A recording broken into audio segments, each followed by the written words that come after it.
How y'all doing? Welcome. We're going to be taking a look at your first half of May general reading here. So in the meditation, I immediately saw a cow, but a cow as it's depicted on the Empress Key in Lisa Robertson's Animal. So I saw this Scottish Highland cow,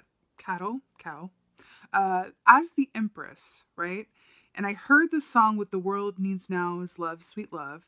And then I saw all of these beautiful purple buttercup flowers. I don't know if you know what those are, but there were a lot of those where I grew up. And I saw all of these buttercup flowers pop up around this cow / the Empress. And it felt like it was a very distinct energy about feeling that source of pleasure that only exists within the given moment that you're in. But also there's an aspect to that Empress energy of happy anticipation, of mother nurturing, and also just allowing yourself to just truly be fully seated in the pleasure of where you are in any given moment, any discord, any anxiety, any sadness, any of those things, right? Exists only outside of the present moment that you're in. There's something about tapping into that and keying into that, which allows you to accurately discern and intuitively feel clearly the reality of your situation and all of the good that lies before, which is also energy. And only truly tap into that and be aware of it by not projecting yourself into the future or going back into the past. So basically, you can see and feel most clearly from the present moment and not from anywhere. Fascinating. Let's go ahead and see what your cards say. Hey Leos, let's go ahead and see what your animal energy is for the first half of what is going on. What is going on? Oh my God. Wow. So remember how we saw the Empress in your meditation? Now we have the Emperor here with the elk. Fascinating.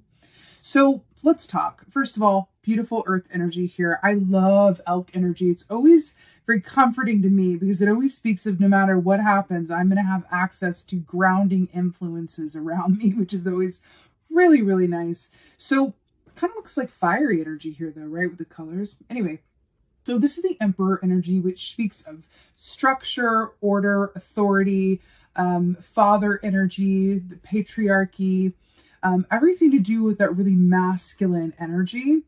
Elk medicine, though, is really, really brilliant because it gifts us with patience, right? And trust and faith in the natural timing of things, right? So elk is a beautiful animal energy to have on your side when you need a little extra help, practicing patience or really being reminded of the fact that divine timing is very real and everything is actually happening exactly as it's meant to.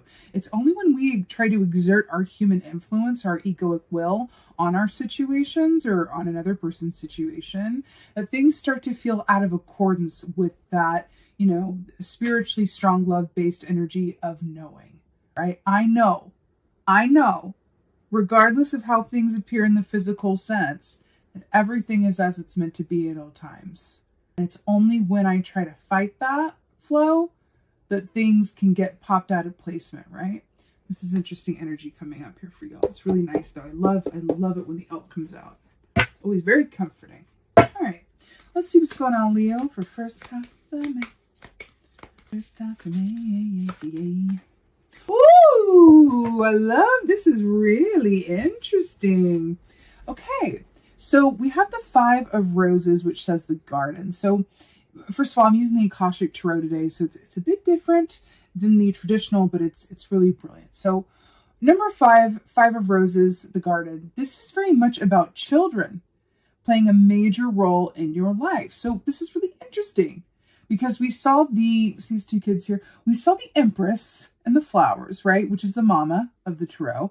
Then we get the daddy of the tarot with the elk here. And now we got the babies. This is really, really interesting how this is coming forth. So this could be, you coming into a time of your life where children are very much on your mind, or the children, either way, whether you're thinking about having them, already have them, other people around you are having them, you work with them, whatever it is, children are becoming a very pronounced part or aspect of your given experience at this time. They are inspiring you. They are a source of, comfort and joy for you. Also, I want to point out, because children are really skilled at what? Being in the present moment. We were talking about that, right? Look at this little girl. Is that a butterfly? Yes. Look at this little girl. Can you see her? Looking at this butterfly through the magnifying glass. That is a complete in the moment reality, realness right there. We're talking about all of that energy with the Empress really deriving everything that you need from that present moment, right? And what's really interesting here is that this kid, I don't know if he's actually holding one, but it looks like he's holding like a telescope or no, it's a slingshot, right? Now, what's really interesting here is look at this. She's in the moment looking up close at what's right in front of her, and he's looking far off into the future. Well, not really far off into the future. He's looking ahead though, placing his aim about to let this like slingshot go. So it's really, really fascinating here that we have this male energy, right, with looking ahead with the Emperor, and then this female energy with the Empress of being in the given moment amongst the flowers. Really interesting here, right? But this is about children, which is really, really lovely. And they can be the absolute best teachers, like I said, about being in the given moment that you're in and deriving your joy and pleasure and knowing from there. What else is going on? Oh! Leo, I don't even know what to say to you. One of Rose's commitment. Look at what is happening here. We got the Empress, we got the Emperor, we got the babies, and now we got the marriage contract. What is happening? What is happening? So this One of Rose's commitment, yes, traditionally this is very much about a love contract, a love commitment, coming into an agreement with another person or persons of like, it's you and me, or it's us, we're in this thing together, we are committed, right? Now, the other aspect of this One of Roses, because it equates to a bit of a Ace of Cups with this, right? Is that this speaks of the commitment we have to and with ourselves. When this is in the reversal, and it's not for y'all, but just for the sake of the information, when this is in the reversal, this speaks of, we haven't necessarily upheld our own commitment contract with and for ourselves. Thus, we're not able to, really be there for other people in the same way because we haven't filled our own cup. But this is in the upright. I have to say, we are moving into the time of the Beltane season, right? Which is, I'm getting mega Beltane vibes from this. So let's speak about Beltane, Rhiannon energy, right? So Beltane is very much about, it's fertility time, fertile time. It's when, we come together, we are metaphorically and physically coming out of the darkness in the Northern Hemisphere and going around into the light. We're dancing around the maypole with all of the ribbons. It's about masculine and feminine energies coming together, outside of that polarity, coming together as one. And really all of the, fertility that happens as a result of that. Traditionally, this is when babies are conceived. Beltane is. So it's really interesting how this is all lining up for y'all. Okay. So I really, it's fascinating, actually. Very, very fascinating. Another aspect of Beltane, it's also lover's energy, right? So Beltane also is very much about duality and about the love, like with the commitment here, but the love and attention and care and nurturing that we show to ourselves as well, and how important that is in terms of, achieving that sense of balance and duality that we can then share with others. It's inner and outer duality, like the Lover's Key in the Tarot. It's an integral part of Beltane, because not everybody is able to come out and participate in Beltane in the way that Rhiannon would love us to, right? Because some of us have blocks, some of us don't have that self-love going, we have self-worth issues, we want to love for all of the wrong reasons to fill a hole in ourselves or whatever it is. But this feels like a very healthy aspect of the Beltane experience coming up for you, and so I'm really here for it. Really here for it. Ooh. Wow. Okay. Favorite dude here. We got Archangel Michael, number 9. Really brilliant. So is that another two children? Is that another little girl and little boy? What is happening? So with Archangel Michael, this speaks of, whenever this comes out, this is very much about you having access to the strength and protection of Archangel Michael. But there's also an aspect of this that says you are standing in your own power. You have nothing to fear. You're highly protected, favored, all of that good stuff. Archangel Michael is the, patron saint of, police officers and firefighters and those who are in the line of danger and high risk occupations. So this is really interesting here that he's coming up for you in this way, but it makes sense in another way, because we have the elk here, we have the emperor here, which is that big papa energy, as is Archangel Michael.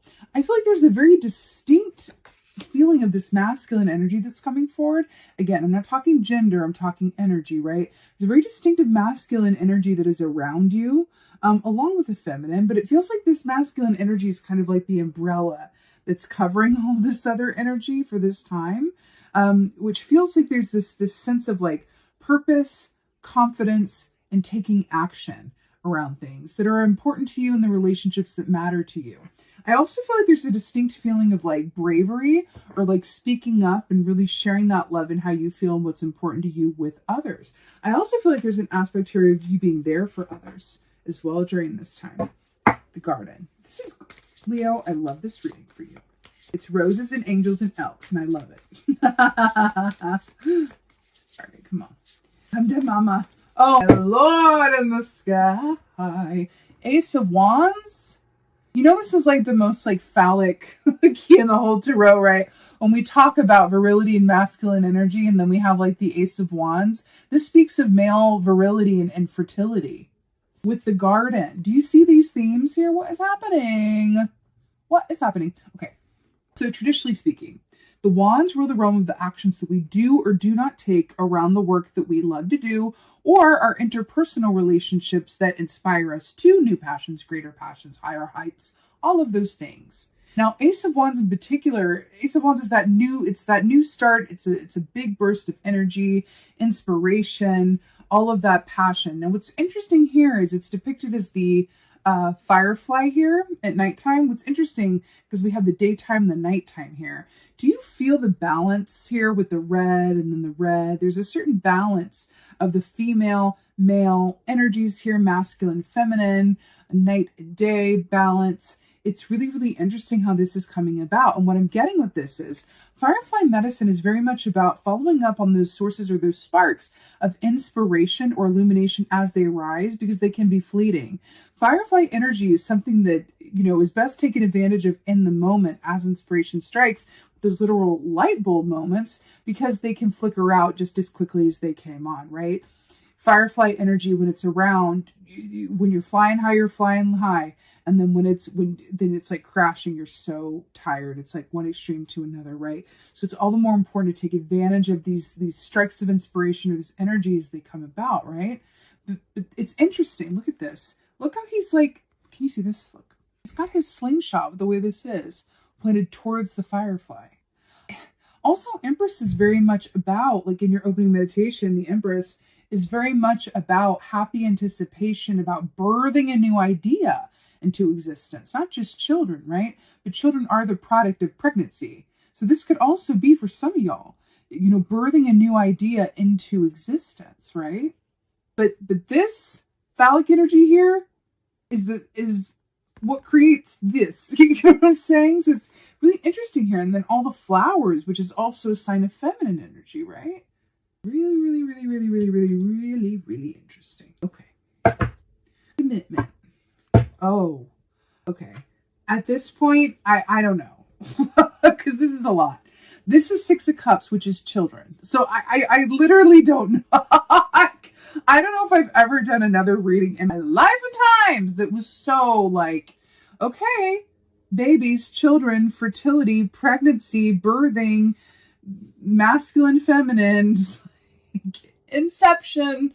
This is really like on the nose. Y'all are seeing this, right? This is like on the nose, on the nose. Six of Cups, children, nostalgia, the past. Look at these little baby otters here, right? This is very much about being in the moment. We talked about that. Joy, pleasure, not existing outside of like literally sitting in this river, like with these goblets full of the, you know, sweet nectars or whatever it is that they're sipping on their big gulps, right? So it's really interesting with this commitment here and the Six of Cups. I feel like if there are any creatives out there, or anyone who is in a line of work where you're actually birthing something into existence, I feel like this is a direct comment on that. And you're birthing something into existence that's either directly related to a past life, but either way, it's something that you do when the hours just absolutely fly by. Whatever you do where the hours fly, There's something in that for you. Absolutely, because that's children as well. That's why they never want to come in, right? It's like, hey, come on, it's time to go home. No, but we're playing. It's like that resistance because they just want to continue in that thread of the current moment that they're in because it's that good. They're able to create their own realities and their own funscapes in a way that, adults have to work a little bit harder at it because, life has gotten their hands on them. There's other responsibilities at play, right? But this with the commitment and the Six of Cups, I feel like there's something in your house of creation. Now, this could be work, relationship, whatever. When I say creation, it encompasses more than one thing. But there's something in your house of creation that feels incredibly important, that you're birthing it now. And it also feels like it's something that's incredibly protected in some way, shape, or form. I feel, Archangel Michael, there's a protective energy over this whole thing, which means you could be creating or birthing something that the world needs or that has been a long time coming and that is directly related to your soul purpose. And so it's being protected in a way. I mean, I can't tell you how great this is. Archangel Michael. But also, I got to take this literally as well.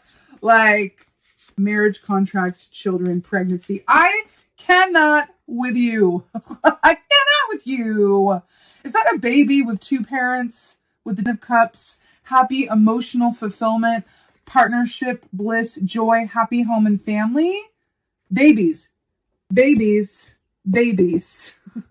I cannot with you. Or should I say congratulations? No, this is like, do you see this? Do you see this? Penguin medicine is also very much about, fidelity and really feeling like you are truly seen and heard and understood in your current partnership.